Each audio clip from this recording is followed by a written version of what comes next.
Queridos, a paz, que honra, prazer poder retornar novamente aqui. Estivemos aqui no iniciozinho do ano e estaríamos aqui num trabalho de sábado pela manhã, mas Deus resolveu nos trazer hoje, nessa noite, segunda-feira. Eu estou feliz por estar aqui. Meu amigo, muito obrigado mais uma vez. Todos os demais obreiros, Deus abençoe os irmãos. A irmã que ministrou, louvou a Deus. Deus continue te usando poderosamente. Amém? Estou feliz essa noite. Minha esposa está me acompanhando. Hoje nós conseguimos trazer a minha cunhada também, Marta, para estar num culto aqui com os irmãos. E isso alegra muito o nosso coração e a nossa alma. Meus amados, acompanhando o trabalho aqui da igreja pelas redes sociais esses dias, nós fomos muito abençoados.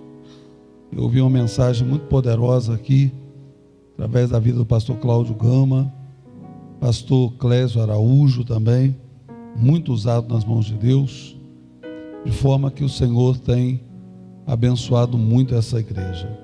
E essa noite, pela bondade de Deus, eu quero compartilhar com os irmãos uma palavra.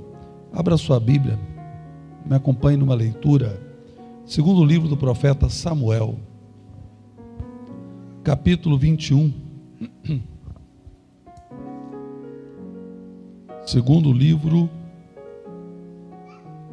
do profeta Samuel,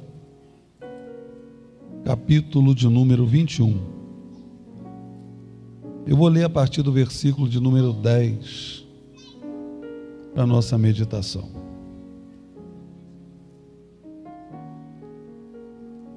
Glória a Jesus. O Senhor está conosco essa noite. Jesus é bom. Estou sentindo um ambiente tranquilo, suave, não é isso? Há uma paz aqui dentro essa noite muito grandiosa. Eu tenho certeza que se alguém veio tomado de ansiedade para esse culto, já acalmou os ânimos aqui essa noite. A poeira já deu uma baixada, não é isso, irmã? Para quem passou um dia meio pressionado, você não poderia faltar desse culto essa noite. Há uma paz muito grande sobre este lugar. Deus está mudando aqui o clima do dia da vida de algumas pessoas hoje, e pessoas que não passaram um dia assim tão tranquilo, vão dormir bem depois desse culto aqui, porque Jesus está conosco. Segundo livro do profeta Samuel, capítulo 21, a partir do versículo 10, me acompanhe por favor. Então Rispa, filha de, eu acho que se pronuncia Aiá, se eu estiver enganado, um professor de português depois me corrija, mas eu acho que é isso mesmo, tomou um pano de cilício, estendeu-lhe sobre uma penha, desde o princípio da sega, até que destilou água sobre eles do céu, e não deixou que as aves do céu se aproximassem deles de dia, e nem os animais do campo de noite. E foi dito a Davi o que fizera Rispa, filha de Aiá, concubina de Saul. Então foi Davi, tomou os ossos de Saul, os ossos de Jonatas, seu filho, dos moradores de Jabes de Gileade, os quais furtaram das ruas de Bet-seã, onde os filisteus os tinham pendurado, quando os filisteus feriram a Saul em Gilboa. Fez dali subir os ossos de Saul, os ossos de Jonatas, seu filho, e ajuntaram também os ossos dos enforcados.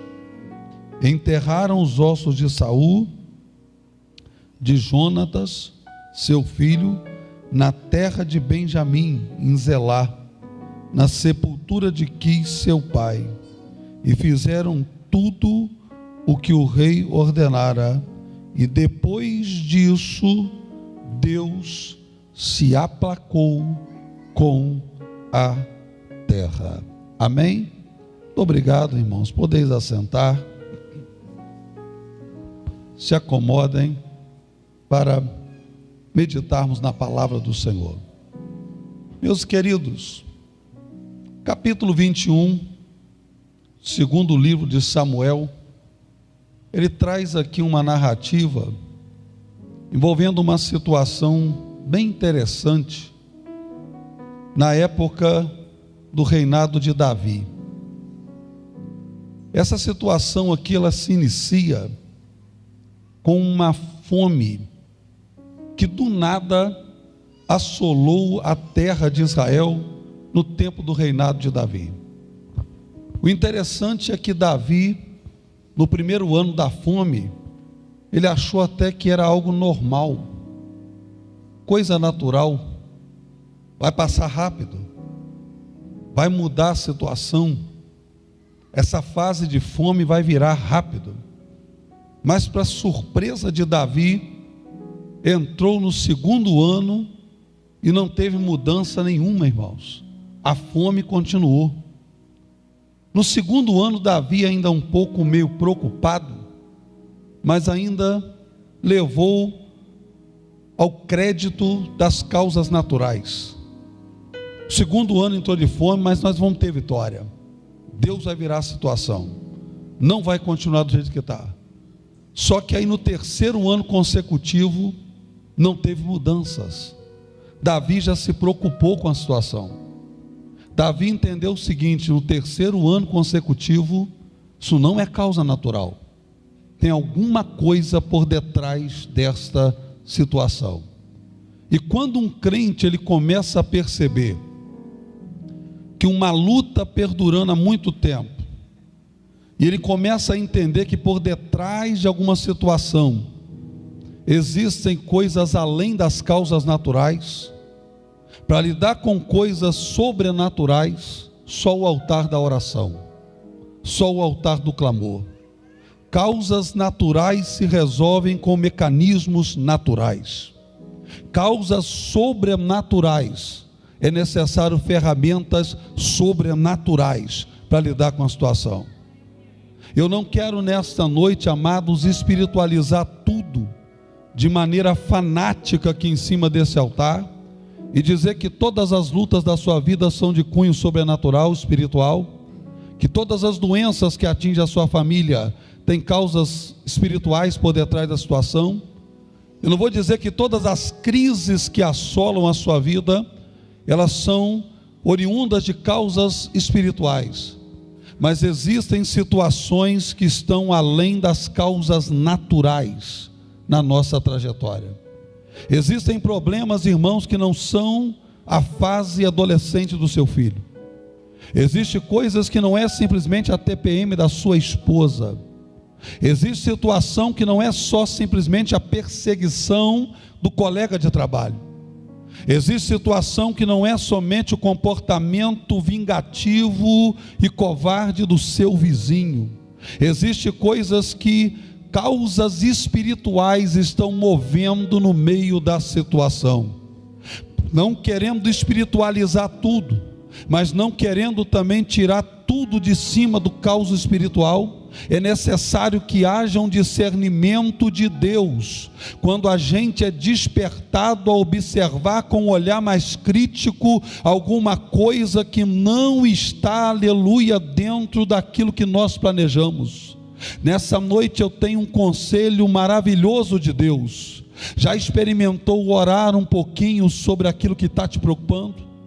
Já experimentou lutar de outra forma, com essa luta que está afrontando a sua casa, confrontando a sua caminhada, se colocando na sua frente? É necessário que a gente tenha discernimento de Deus, para aquilo que nós entendemos que está além do natural, o Senhor possa interferir na situação. E eu quero nessa noite dizer uma palavra da parte do Eterno para quem está dentro desse culto de segunda-feira. Minha irmã, entra pelos mecanismos sobrenaturais, porque essa luta Deus vai interferir no meio da causa que está acontecendo.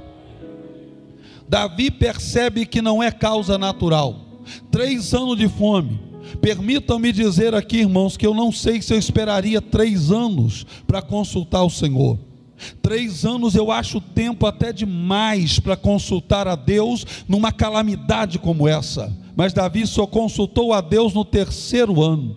Vou até, irmãos, aleluia, pegar um gancho aqui nesse negócio, abrir um parênteses aqui e dizer que há momentos que tem pessoa que sofre além do necessário, porque demora demais para estar diante de Deus com a causa, irmão.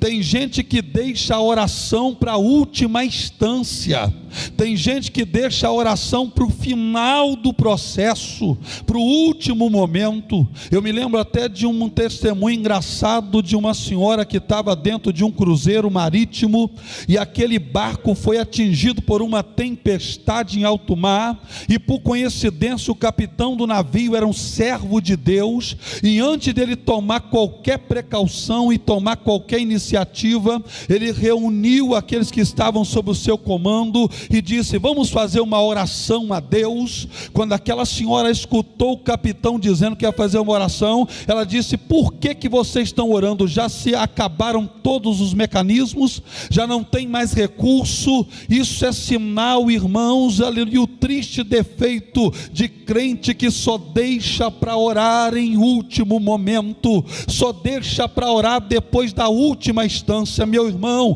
não deixe as coisas se agravarem mais do que já estão. Ainda que você tenha condição de resolver, misture oração no meio do que você está passando, misture oração no meio do processo que você e sua família estão vivendo.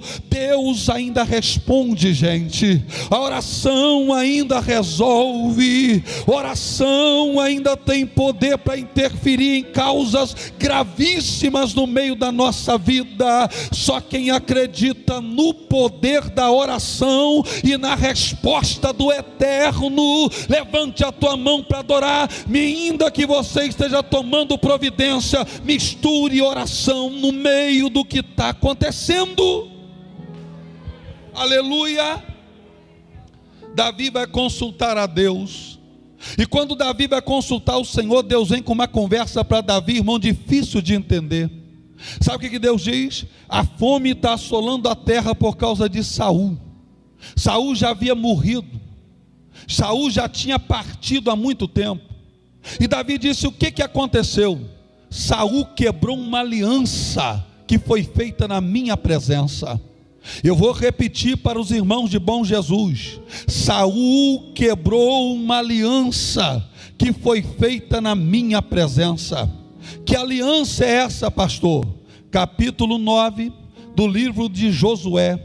Josué, irmãos, agora na frente da nação de Israel, sucedendo Moisés, ele começa agora a liderar um grande exército na conquista de terras junto a Canaã, que Deus havia prometido ao povo de Israel. Ele havia, irmãos, aleluia, liderado uma campanha militar, e de uma maneira sobrenatural tomou uma das cidades mais imponentes a caminho da terra prometida. Eu estou falando de Jericó. E quando Israel toma Jericó, a fama de Josué e do exército de Israel se espalhou naquelas redondezas. Muitas nações daquele deserto começaram a dizer: Deus está fazendo proezas através de Josué e do exército de Israel. E eles começaram a temer o exército de Israel sob a liderança de Josué. É muito bonito, irmãos, quando o nosso nome é soprado antes da nossa presença. Tem gente que precisa fazer um esforço para que o nome dele seja reconhecido. Quando Deus tem um projeto na sua vida, a fama e o reconhecimento do teu nome vai chegar primeiro do que a tua presença, e costuma chegar em lugares que você ainda não pisou, quando Deus está no meio do negócio, quando é o Senhor que está no meio da trajetória. Quando Josué vai tomando as terras, ele toma uma cidade pequena chamada pelo nome de Ai, e naquelas redondezas, irmão, tinha um povo ali conhecido como gibeonitas. Quando eles tomaram conhecimento do que o exército de Israel vinha fazendo, Eles entenderam o seguinte: nós não vamos subsistir diante de Josué. E eles então tramaram, irmãos, um plano muito astuto, e foram muito inteligentes. Permitam-me dizer que os gibeonitas foram inteligentes demais. Reuniram um pouco dos seus homens, trocaram de roupa, vestiram roupa rasgada, toda cheia de remendo, calçaram sapatos nos pés, todo estragado e cheio de remendo, jogaram terra na cabeça, pegaram pão estragado, bolorento, mofado, água morna, e foram descer até o arraial de Israel para conversar com o líder chamado Josué. Chegaram lá como uma pessoa desgastada pelo caminho, cansada. E aleluia, acreditem os irmãos, um líder espiritual como Josué caiu na lábia dos gibeonitas, irmão. Josué se empolgou com a visão que ele viu da vida desses homens. É bom que você faça, irmãos, aleluia, o que eu vou te dizer aqui essa noite. Todas as vezes que estiver lidando com aquilo que não tem conhecimento, consulte a Deus acerca da situação. O que tem de gente sofrendo desnecessariamente, caindo na lábia do inimigo, se empolgando com aquilo que está diante dos seus olhos, sem saber o que está por detrás dos bastidores. Mas é bom que você consulte a Deus. Sabe por quê? Os seus olhos são limitados, mas Deus conhece o que está por detrás, Deus conhece o que está por debaixo, Deus conhece o que está por dentro. Deus já foi no final da situação, já viu como que termina a fase e sabe como vai terminar lá na frente. Meu irmão, não se empolgue com o que está diante dos teus olhos, coloque Deus no meio do processo, consulte ao Senhor em tudo que você está fazendo aqui nessa vida. Quando Josué, irmãos, vê aquela situação, Josué disse: onde vocês são? Eles mentiram para Josué, disseram o seguinte: nós somos de uma terra longínqua, estamos há tempo no deserto. E para, irmãos, incrementar o cenário, estavam vestidos de roupa velha, estavam disfarçados de homem cansado, pão bolorento na mão, sapato rasgado no pé, terra em cima da cabeça. Foi o suficiente para convencer Josué da verdade que estavam fazendo. E quando Josué entendeu: o que é que vocês querem? Nós queremos asilo, queremos nos unir a vocês, a gente quer que vocês façam uma aliança conosco. E Josué disse: que tipo de aliança? Que nós não seremos destruídos por vocês, e vamos fazer parte do vosso exército. Josué, irmãos, aleluia, fez a seguinte proposta: a partir de hoje vocês serão tiradores de água e rachadores de lenha.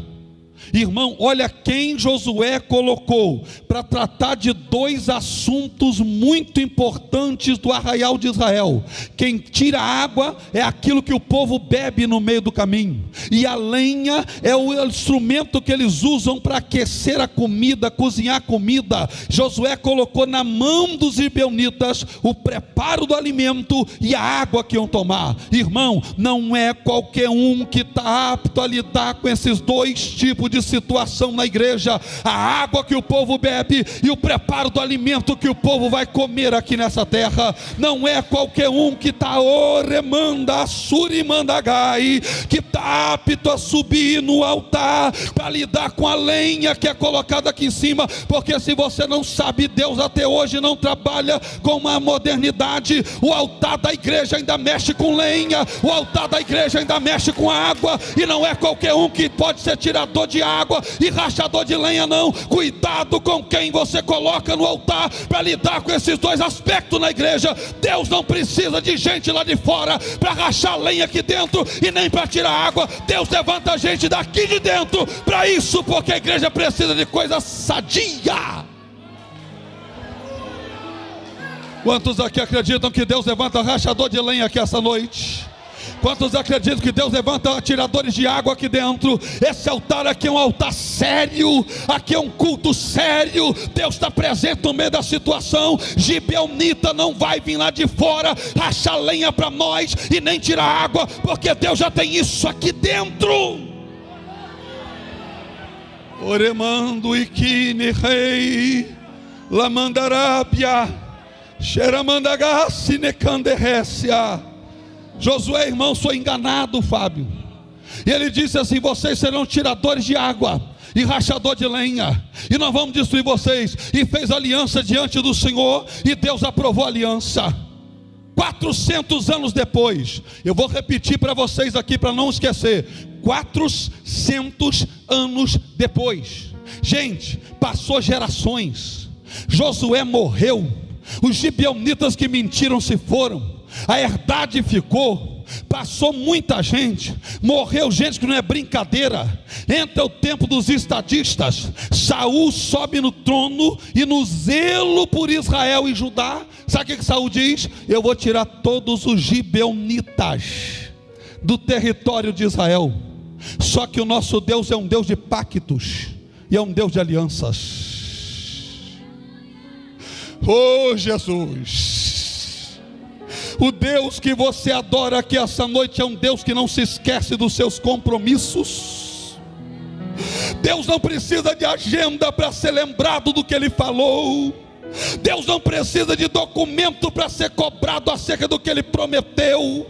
Deus é um Deus de pactos e é um Deus de alianças. E eu vou ser sincero, eu corro o risco de quebrar uma aliança. Deus é um Deus que jamais quebra uma aliança que Ele abençoa. Sabe por que você está de pé aqui essa noite? Porque o seu Deus que você serve não quebrou a aliança que Ele fez contigo.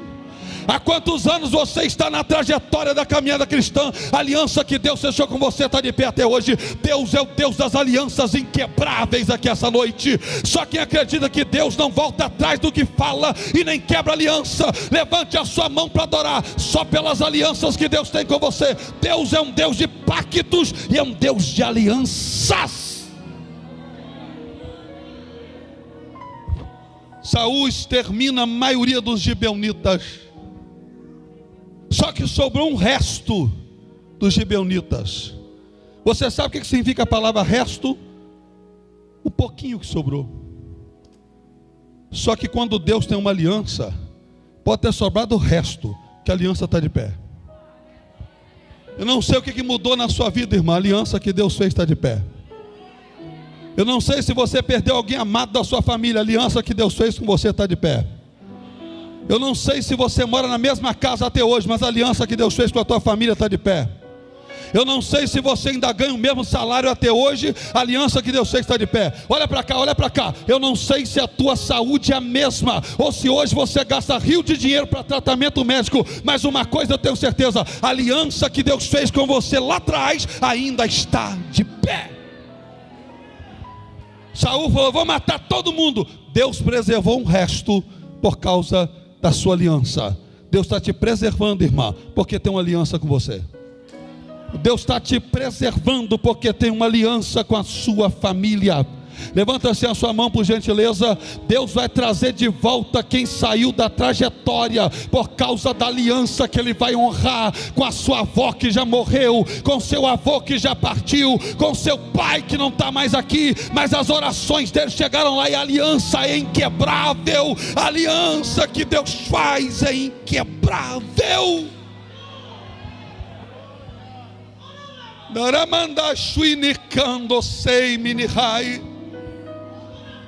Saul matou muitos gibeonitas. Saul morre. No tempo de Davi, a fome chega em Israel. 3 anos de fome. Davi vai e diz: Senhor, o que é que houve? Deus diz: por causa de Saul. Eu vou dar uma parada nesse ponto da palavra e falar com os irmãos que me intrigou demais nessa mensagem. Por que foi Saul que fez a lambança e a fome veio nos tempos de Davi? Por que Deus não mandou essa fome no tempo de Saul? Não é ele que matou os gibeonitas? Por que Davi tem que se responsabilizar e responder por um erro que Saul cometeu e não Davi? É porque Deus não trata com quem já perdeu o temor. Um homem que quebra uma aliança já não tem temor nenhum, e Deus não vai tratar com ele.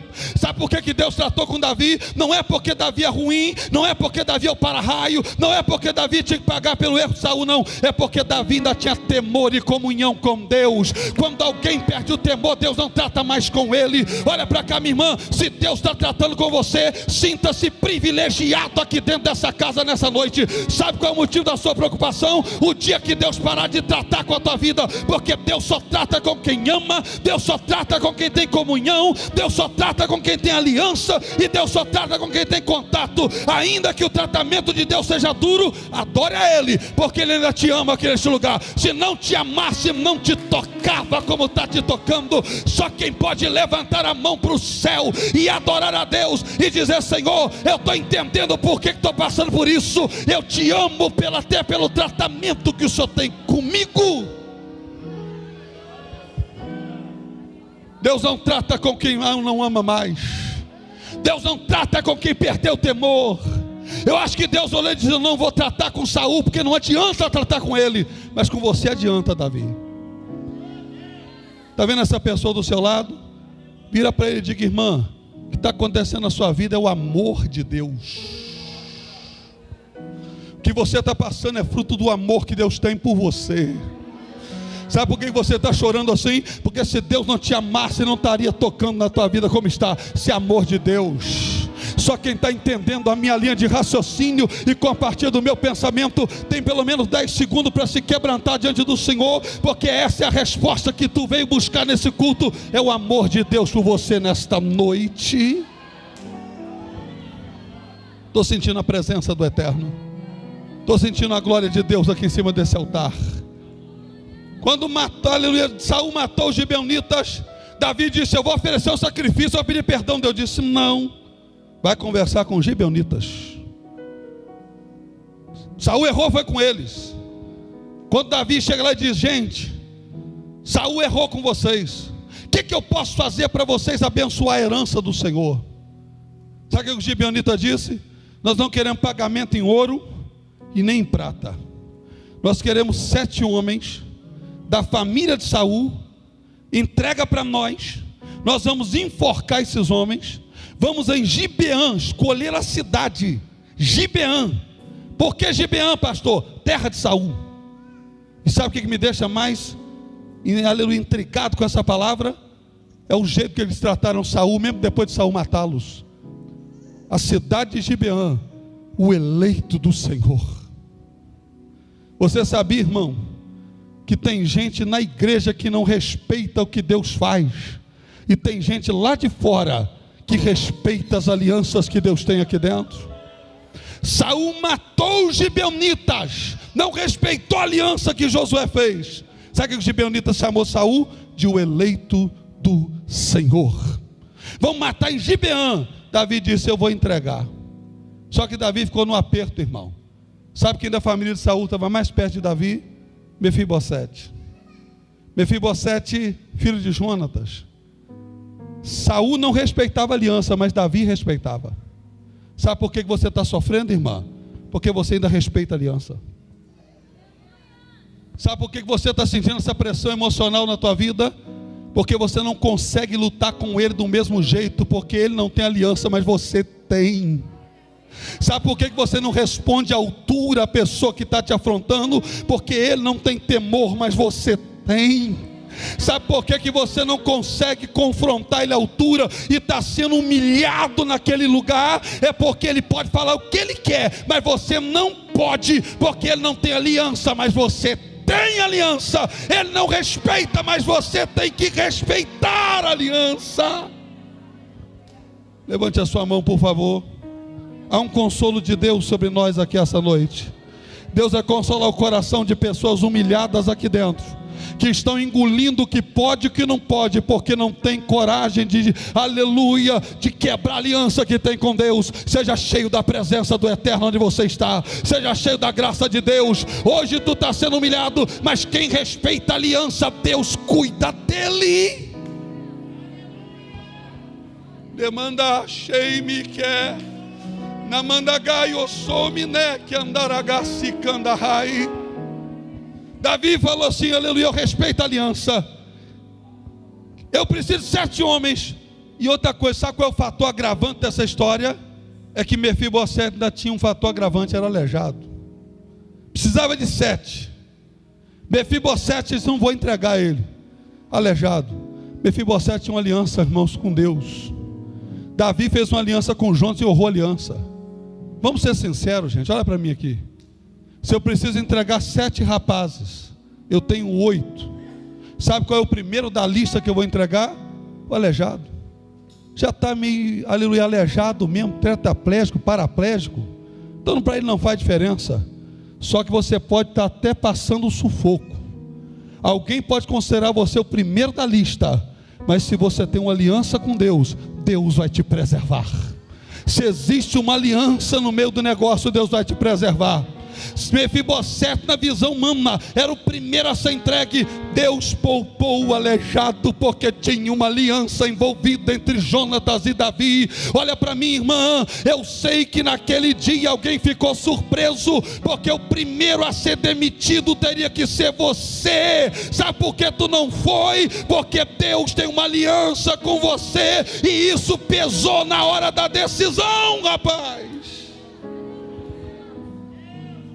Aleluia, glória a Deus. O Eterno está conosco aqui essa noite. Davi não quis entregar Mefibosete. Davi falou assim, vamos até a família de Saul, fazer uma garimpada e procurar. A primeira pessoa que ele encontra, Rispa, uma concubina de Saul do passado. Pega 2 filhos de Rispa, um chamado Armoni e o outro charado filho de Jonatas, chamado Mefibosete.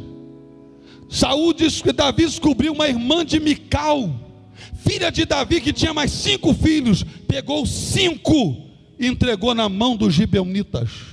Cumpriram que falaram com Davi, enforcaram 5, 7 e largou lá apodrecendo para todo mundo ver. Mas no meio dessa catástrofe toda, essa tal de Rispa entra no cenário, irmão. Arruma um lençol de silício, pano de saco. Isso estava entrando no mês da cega, final de março, princípio de abril. Coloca esse lençol em cima de uma pedra diante do cadáver dos seus 2 filhos e dos 5 da sua parente. E ela ficou assentada lá, só para não deixar a ave de rapina tocar no cadáver dos meninos de dia, e nem animal do campo se meter com os cadáveres à noite. Quem olhou falou assim, não vai aguentar uma semana, não vai aguentar 2 dias, vai desistir. Só que ela começou a usar o saco de silício de dia, irmãos, e de noite colocava fogo perto do cadáver, porque predador perigoso à noite não chega onde tem fogo aceso. Predador só chega onde tem treva. Aonde acende fogo, o predador não se aproxima. E ela usou 2 estratégias. De dia eu uso pano de silício, de noite eu taco fogo perto do cadáver. A ave de rapina não toca nos meninos. Alguém pensou assim, vai desistir, não vai aguentar. Sabe até quando o Rispa ficou em cima da pedra? Desde o início da seca até que destilou a água do céu. As chuvas de Israel aconteciam no final de outubro para princípio de novembro. 6 meses tomando conta de cadáver. E alguém dizia, não vai conseguir. Mas o amor falou mais alto do que aleluia, a dificuldade. Sabe o que Rispa disse? Está morto, mas são meus filhos. Está apodrecendo, mas são meus filhos. Vai apodrecer em vida, mas a ave de rapina não toca de dia, e nem animal do campo toca de noite no cadáver dos meninos. A primeira coisa que eu aprendo com a irmã Rispa: irmã, não desista das pessoas que Deus te deu como especiais para a tua vida. Rispa, irmão, aleluia, não teve coragem de deixar o cadáver exposto para ave de rapina e para animal do campo, mas ficou ali. Olha para cá, está apodrecendo, mas é teu filho. Está, irmãos, estando em estado de decomposição emocional, está estado de decomposição espiritual, estado de decomposição moral. Alguém da própria igreja disse: não vai conseguir trazer eles, mas quem tem uma mãe como Rispa, está colocando os lençol de silício de dia e taca fogo do Espírito no meio da situação à noite.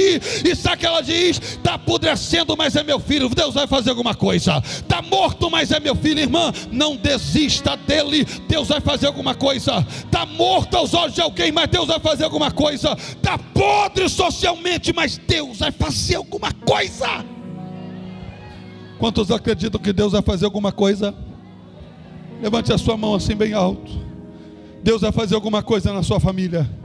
Continua, irmão, velando na situação. Deus vai fazer alguma coisa. Deus vai trazer de volta. Deus vai ressuscitar. Deus vai, aleluia, mover as coisas. Alguma coisa vai acontecer. Aonde tem uma rispa, tudo pode acontecer. Aonde tem rispa, tudo pode acontecer. Rispa está lá, irmão, tomando conta dos meninos. E o engraçado é que ela não tomou conta só dos filhos dela, não. Se prepara, viu, irmã? Quem se coloca na posição de Rispa vai ter que orar pelos seus e por outros que Deus colocar no pacote para você também. Oh, Jesus! Tem filho espiritual aí que não foi gerado no teu ventre, mas Deus colocou no pacote para tu ajudar. Tem filho espiritual aí que não foi você que concebeu, mas acabou Deus colocando na tua vida através da caminhada, e é você que vai ter que cuidar, vai ter que dar conta dos seus. E tem mais, e o pior, mais filho espiritual do que é biológico, irmão. Que é biológico de risco era só 2, aleluia, o da parede era 5. Tem gente aqui que está pesando mais espiritualmente para filho que não é dela, para parente que não é seu, porque o número de filhos espirituais que Deus te incumbiu é maior ainda. Mas Deus te levantou como Rispa, e quando Deus levanta, Deus dá graça para suportar, para, aleluia, e perseverar na caminhada. Você acredita que Deus vai fazer alguma coisa? Aleluia. Não deixa tocar nos seus filhos. Não deixa tocar nos seus filhos. Eles já não oram mais, mas você ora. Eles já não frequentam mais a igreja, não faz campanha, mas você faz. Eles já não jejuam mais, mas você rispa, você jejua. Eles, aleluia, não podem mais buscar a Deus de madrugada porque perderam a força espiritual, mas você não perdeu. Deus te deu um lençol de silício para espantar ave de rapina de dia, e condição de tacar fogo de noite para espantar animal do campo. É você quem tem que velar por eles, porque eles não têm vida mais para buscar o eterno, mas Deus tem te dado vida aqui dentro deste lugar. Aleluia. 6 meses nessa peleja. E não é que alguém falou assim: Davi, o rei está sabendo o que Rispa está fazendo? Davi disse: o que ela está fazendo? Ela está desde o início da cega, tomando conta do cadáver dos filhos e dos 5 rapazes da irmã de Mical. Mas ela não desistiu ainda não. Está lá 6 meses. Está começando a chover, ela continua lá perto dos meninos. Está comendo lá perto dos cadáveres, tomando água perto de cadáver. Oh, irmãos, e lidar com cadáver não é nada fácil, viu? Cadáver dá mau cheiro, cadáver dá visão ruim, cadáver dá vontade de desistência. Quantas vezes vocês aqui desistir dela? Quantas vezes você quis desistir dele, irmã? Isso é normal com quem está lidando com cadáveres. Ele não tem vida igual você tem, mas dentro daquela casa cadáver vai ter um final melhor, porque Deus levantou uma rispa dentro daquela casa e ela é você. Deus levantou uma rispa dentro daquele lar e ela é você. Davi falou assim: ela está lá até hoje? Tá. Sabe o que Davi disse? Vamos fazer o seguinte: o que Rispa fez? Pega os ossos de Saul, pega os de Jonatas, pega os ossos dos enforcados. Sabe o que Davi está dizendo? Ressuscitar os meninos eu não posso, mas o enterro digno eu posso dar. Olha para mim aqui, irmã. Não dá para mudar o passado, mas dá para mudar o presente e o futuro. Não dá para mexer no que aconteceu lá atrás, mas a interferência de rispa dá para mudar o que vem pela frente. Olha para mim aqui, minha irmã, vai ter mudança de futuro na vida dos seus filhos. Deus vai mudar as coisas dentro da sua casa. Vai ter mudança no futuro do teu marido. Vai ter mudança no futuro da tua sobrinha. Teu sobrinho não vai ficar do jeito que está. Vai ter mudança na vida dele. Porque rispa não apaga e não muda o passado, mas a atitude de rispa faz Deus interferir, mexer no futuro, mexer no futuro, mexer no futuro. Não desanima não, irmã. Vai ter mudança. Vai ter mudança. Não vai ficar do mesmo jeito não. Vai ter mudança. Aleluia, fica de pé comigo, por favor. Orimanto ikini rei minicandasai. E me achou rimandeséria. E me achou minai deca. Aleluia. Como é bom servir a um Deus que, aleluia, tem poder de mudar as coisas. Tem poder de mudar o futuro, a história, a circunstância da situação. Sabe o que a Bíblia diz? Vamos dar um enterro digno para os meninos. Enterrou todos na sepultura do pai de Saul. O engraçado, Fábio, é que Deus não aplacou com a terra quando os gibeonitas enforcaram os meninos, não. Sabe o que a Bíblia diz no final do texto? Depois que deram um enterro digno para Saul, oh Jesus, deram um enterro digno para Jonatas, porque até os ossos dele tinham sido roubados. Pegaram os 7 rapazes enforcados. Na hora que enterrou eles numa sepultura digna, a Bíblia diz: e o Senhor se aplacou com a terra. Deus não aplaca a sua ira com morte, mas Deus aplaca a sua ira com atitudes concretas diante dele. Irmã, não é com vingança que você vai conseguir resolver, é só com atitude diante de Deus espiritual que a coisa vai se aplacar. Não adianta enforcar, não adianta matar, não adianta você bater. O importante é ter atitude de rispa. Os gibeonitas mataram, a fome continuou. No dia que rispa teve atitude, Davi enterrou, aplacou a ira de Deus sobre a terra. Olha para cá, continua que a ira de Deus vai se aplacar e vai ter mudança, vai ter mudança, vai ter mudança, vai ter mudança. Deus vai abrir novas portas, Deus vai criar novos caminhos, vai ter novas rotas, você vai conhecer novas pessoas, coisas novas vão acontecer, porque Deus ainda levanta rispa nos dias atuais. Quantos estão sentindo a presença dele aqui essa noite? Deixa eu ver. Quantos podem levantar a mão e adorar ao Rei dos Reis e Senhor dos Senhores? A atitude de gibeonita não mudou o juízo de Deus, mas a atitude de rispa mudou. Olha para cá, não adianta ficar nervoso. O negócio é usar o saco de silício de dia e de noite tacar fogo dentro da sua casa. Eu duvido que animal do campo se aproxima da tua casa com fogo que está aceso dentro daquele lar. Eu duvido que alguém vai ousar a pousar no seu telhado de dia para quem está em cima de um lençol de silício chorando durante o dia, e fogo de Deus de noite é lágrima no lençol de dia e é fogo do Espírito à noite. Nada vai tocar no teu lar aqui neste lugar. Eu quero orar com vocês. Oremanda xerebagai. Oh Jesus, eu estou vendo coisas acontecerem no meio de vocês aí. O céu está liberando resposta aqui essa noite. Deus está liberando renovo para quem está desanimado e pensando em desistir da aleluia da sua tarefa. Você é uma rispa, irmã, seja cheio do Espírito Santo. Você é uma rispa, serva de Deus, seja cheio da presença do Eterno. Não é tempo de desistência, é tempo de usar o lençol de silício de dia e tacar fogo no negócio à noite, porque Deus vai mudar a situação do trajeto. Quantos acreditam que ainda vale a pena continuar orando por ele, orando por ela? Eu quero fazer uma breve oração. Hoje o pastor Rodrigo não está, mas o pastor Fábio deve fazer o apelo. Quantos acreditam que ainda pode ter vitória? Quem Deus colocou na sua mão para ser velado por você?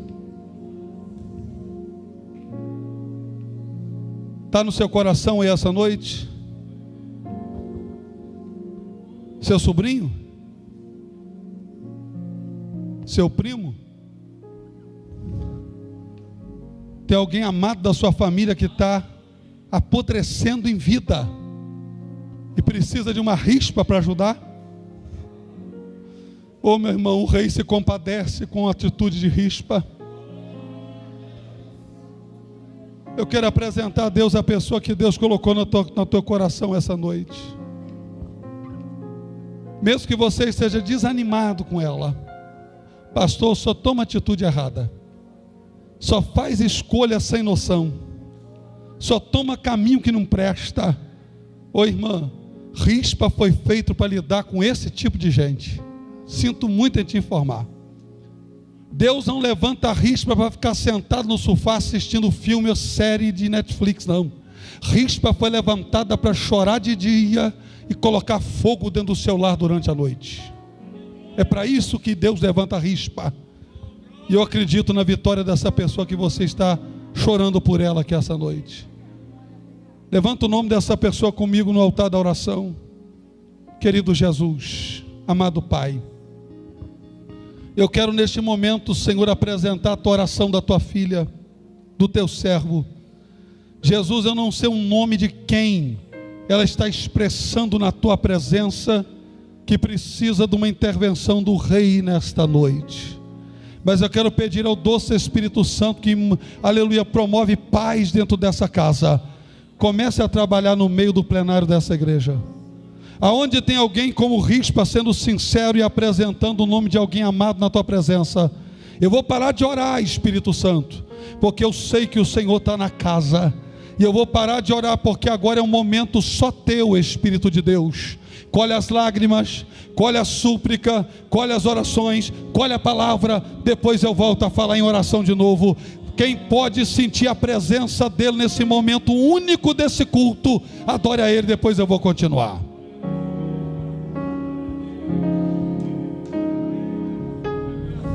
Olha como Deus está trabalhando nas últimas cadeiras aí atrás na vida dos irmãos.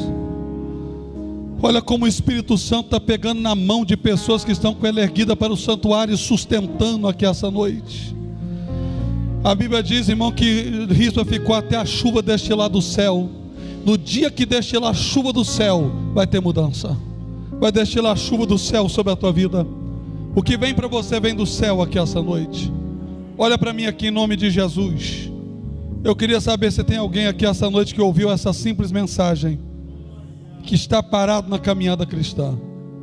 Eu quero convidar a primeira pessoa que está parado na vida cristã a voltar para Jesus aqui essa noite. Aonde está você que precisa retornar para os caminhos do Senhor? Levante uma das suas mãos como eu estou fazendo aonde você está. Alguém da igreja com certeza vai te trazer aqui na frente. Cadê a primeira pessoa para Jesus essa noite? Aonde está a primeira alma para Cristo aqui dentro deste lar? Você está de pé porque uma rispa morreu orando pela sua vida. Sua família não se desfez porque uma rispa chorou de dia e colocava fogo sem você perceber em torno da tua vida em oração durante a noite. E hoje é noite de você tomar uma atitude de honra ao Deus de rispa aqui neste lugar. Aonde está a primeira pessoa que precisa voltar para Jesus? Vem no nome do Senhor. Aonde está a primeira alma para Cristo que aceitar Jesus como Salvador, ou quer nessa noite reconciliar-se com a igreja em nome de Jesus? A primeira pessoa onde está nessa noite, vem no nome de Jesus. Em nome de Jesus, não se sinta constrangido por eu insistir, porque Deus tem feito coisas na tua vida, porque uma rispa no teu passado enfrentou o que podia e o que não podia, para ver Deus operar na tua vida aqui essa noite. Tem alguém para Jesus aqui dentro? Se tem alguém, levante uma das suas mãos como eu estou fazendo, que eu quero apresentar você ao Senhor. Aleluia. Tem alguém para Cristo aqui dentro dessa casa nessa noite? Amém? Se não tem, eu vou deixar com o pastor Fábio. Ele vai continuar o restante do trabalho. Pastor Ricardo, ore ao Senhor e vamos encerrar a nossa reunião. Oremos. Senhor meu Deus e meu Pai, Muito obrigado, Senhor, por tudo que Tu realizaste aqui nesta noite. Obrigado pela Tua palavra que falou profundamente nos nossos corações. Ô Senhor Jesus, muito obrigado, Senhor, por tudo. Leva-nos em paz para os nossos lares e em segurança. Ô Senhor, nos dá uma semana abençoada, uma semana cheia de Ti. Nós te agradecemos no Teu nome. Amém. Estenda a sua mão para frente. Que o Senhor te abençoe e te guarde. Que o Senhor sobre ti levante o seu rosto e tenha misericórdia de ti. Que o Senhor sobre ti levante o seu rosto, que Ele faça resplandecer o seu rosto sobre você e que Ele ponha em você a paz verdadeira que excede todo entendimento, a paz que só Ele pode te dar. E que seja sobre nós a graça do Senhor Jesus, o grande amor de Deus, o nosso Pai, as doces consolações do Santo Espírito de Deus, e todos que amam e aguardam a vinda de Jesus, digamos juntos: